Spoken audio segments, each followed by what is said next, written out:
হাড় দুর্বল লোকেরা আমার এই ভিডিওটা দেখবেন না। অনেকদিন ধরে খেয়াল করেছি সব সময় পাশের রুমটা তালা লাগানো থাকে। আমি কখনো ওই রুমে গেছি বলে মনে পড়ে না।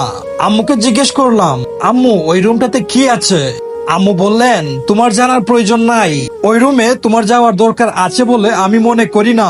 শুকনা মুখ নিয়ে ভাইয়ার সামনে দাঁড়ালাম, বললাম, ভাইয়া ওই রুমটাতে কি আছে তুমি জানো কি? ভাইয়া বলল, যা থাকার তাই আছে, তাতে তোর কি, যা বাঘ। আর দাঁড়া, এক গ্লাস পানি এনে দে তো। আমি আচ্ছা বলে টান পায়ে বের হয়ে গেলাম পানি আনতে। রাত তখন 12টা। ভাইয়া মরার মতো ঘুমিয়ে আছে, দেখলেই বালিশ চাপা দিতে মন চায়। আমার চোখে ঘুম নেই, মাথায় একটা জিনিস ঘুরপাক খাচ্ছে, যে করেই হোক ওই রুমে যেতে হবে, দেখতেই হবে কি আছে। নিঃশব্দে গুটি গুটি পায়ে ঘর থেকে বের হয়ে পাশের রুমের সামনে দাঁড়াতেই ঘড়িটা কেমন জানি শব্দ করে উঠলো। ওই রুমের ছিটকানিটা খুলে দরজা ধাক্কা দিতেই কিচকিচানি আওয়াজ করে দরজাটা খুলে গেল। আর তখনই মাথার উপর দিয়ে কিছু একটা উড়ে গেল। খেয়াল করে দেখে বুঝতে পারলাম বাদুড় ছিল এগুলো।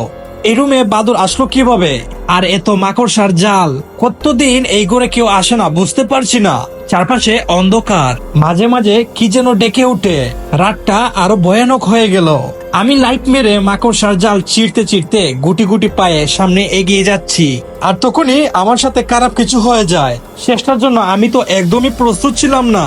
এখন কি হয়ে যায় সেটা শোনার আগে যারা যারা ফানি গল্প অথবা ভূতের গল্প শুনতে পছন্দ করো, তারা অবশ্যই লাইক দিয়ে সাবস্ক্রাইব করে আমার সাথেই থাকবে। এবং তোমার বয়স কত সেটা কমেন্টে বলে যাবে।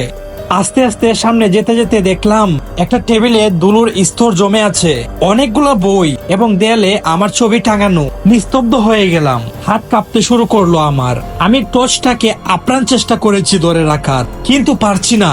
আর মুখ দিয়ে শুধু একটাই কথা বের হলো, হায় আল্লাহ, এটা তো আমার পড়ার ঘর। এমন হলো কিভাবে? আসলে অনেকদিন পড়তে না আসায় এই রুমের এই অবস্থা হয়ে গেল, এবং আমি তো রুমটাকে ভুলেই গেছিলাম।